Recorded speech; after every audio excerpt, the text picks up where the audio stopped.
Okay, mahabang buhay mga kapatid. This is Brad Mark again from Beta Zeta Chapter sa mga City Council. So yan, di sana ako gawa ng content for today. Pero sa dami kasing nagme-message like ganito yan.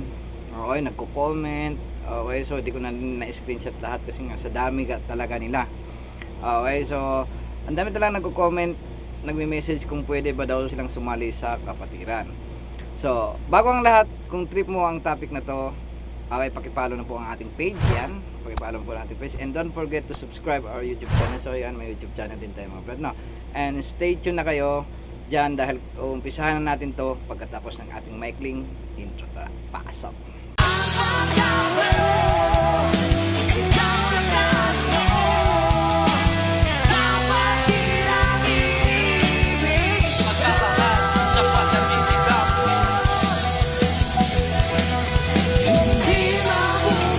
Okay, so ayun na nga, no.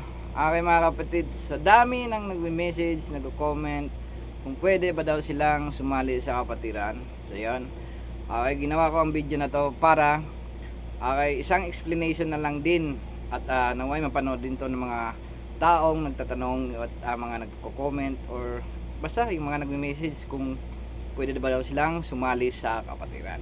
Okay, so bago ko sagutin to, magtatanong muna ako sa inyo. Okay, bago ko to sagutin. Alright.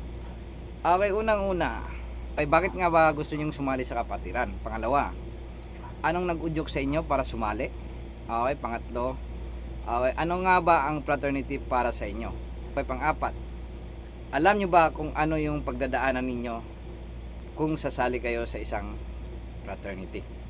Okay, pues kung hindi, eto sasabihin ko sa inyo. Sagot ko doon sa kung pwede bang sumali sa kapatiran. So ito, oo, pwede kayong sumali, ngunit kung ang hangarin ninyo lang ay para lang magkaroon kayo ng kasangga, okay, yan, number 1, rest back pag may kaaway, para magmukhang astig, upang may malapitan pag nangangailangan ng tulong, lalong lalo na sa pinansyal, alright, or para maging katakutan sa lugar ninyo.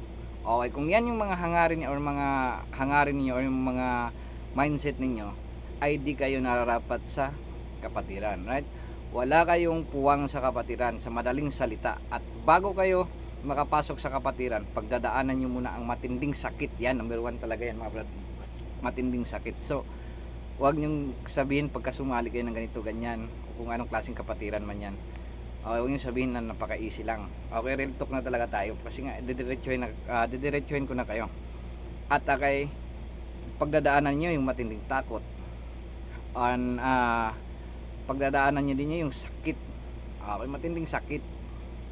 Nakadepende lang din yan sa kung anong fraternity na sasalihan ninyo.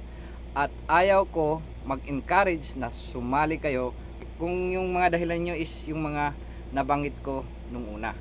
Alright, so hindi ko kayo na-encourage pa kayo, yun yung mga hangarin ninyo. Okay, tulad ng nabanggit ko nung una. Ngayon, kung ang dahilan ninyo ay upang maging isang lehitimong fratman, tumulong sa mga nangangailangan, maging mabuting ehemplo sa mga kabataan, at gumawa ng mabuti dyan, pasok kayo mga brad. Okay, pasok kayo mga kapatid. Okay, sa mga nagtatanong, sa mga nagtatanong sana'y mapanood nyo to at naway maging inspirasyon to sa inyo, lalong lalo na doon sa mga nagbabalak at mga peke at mga huwad na mga fratman. Alright, so yan, kung nagustuhan mo tong video na to, okay, wag na po kayong mahiyang pindutin yung follow. Okay, follow button natin, pakishare na lang din. Okay, paka-react and i-comment nyo po kung ano po yung mga opinion nyo sa baba. Alright, this is Brad Mark again from Beta Zeta Chapter sa Mocha City Council. Long live po sa lahat mga lehitimo.